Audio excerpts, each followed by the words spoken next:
All right, I'm super stoked for this one. Next up, we got Vicente Luque taking on Randy Brown, aka Rude Boy.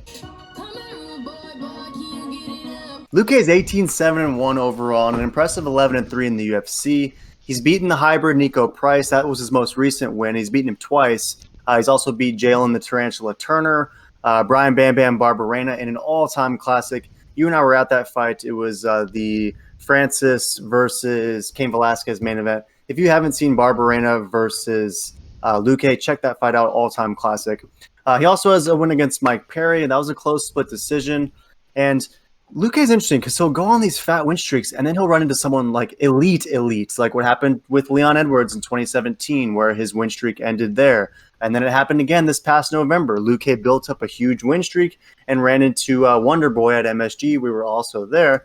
I understand that fight was a very tactical battle, pretty similar to the one we just watched this past weekend, actually, between Darren Till and Robert Whitaker. And it was a very strategic, sort of kickboxing match that did not go Luque's way.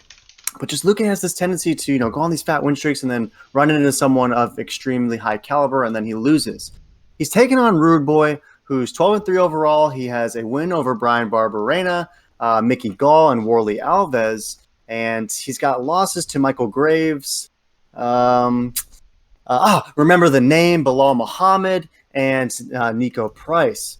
Randy Brown's a purple belt. Luque's a brown belt. Do you see this one hitting the ground at all, or is it going to be a stand-up affair? And who you got in this one, meat boy? Yeah, no, I think this is going to be a pure stand-up fight. I have Vicente Luque for this one. Rude Boy, I think he's going down. I think he's going to get knocked out. But yeah, this is going to be one hell of a fight.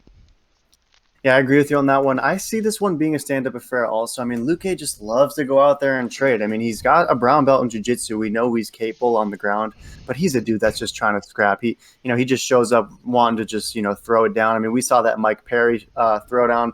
We obviously just mentioned the Barberena fight. He's showing up and he's ready to throw a hand. So I, too, envision this being more of a stand-up affair. I mentioned to see if it does hit the ground, who has the advantage. I know Luque has the upper hand as far as the brown belt versus the purple belts.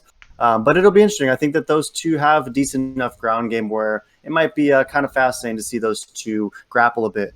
Tell me about the Tapology odds. What are they saying over there? Do you agree with the metrics? I noticed there's over 1,000 votes. What are you seeing with Tapology? Yeah, over at Tapology, they got about 90% of people going with Luque. The majority are going TKO KO, which I'm going to agree with. Yeah, I don't really see Brown taking this, just as the community's kind of saying.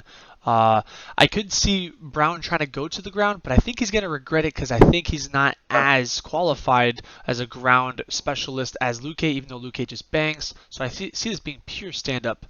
This is going to be a crazy fight, honestly. Yeah, I'm stoked for this one, and I tend to agree with how the Tapology community is seeing it. I think that Luque is going to get the finish probably by TKO. We both got Luque in this one. Keep grilling, keep chilling. Check out our main event, meat boys.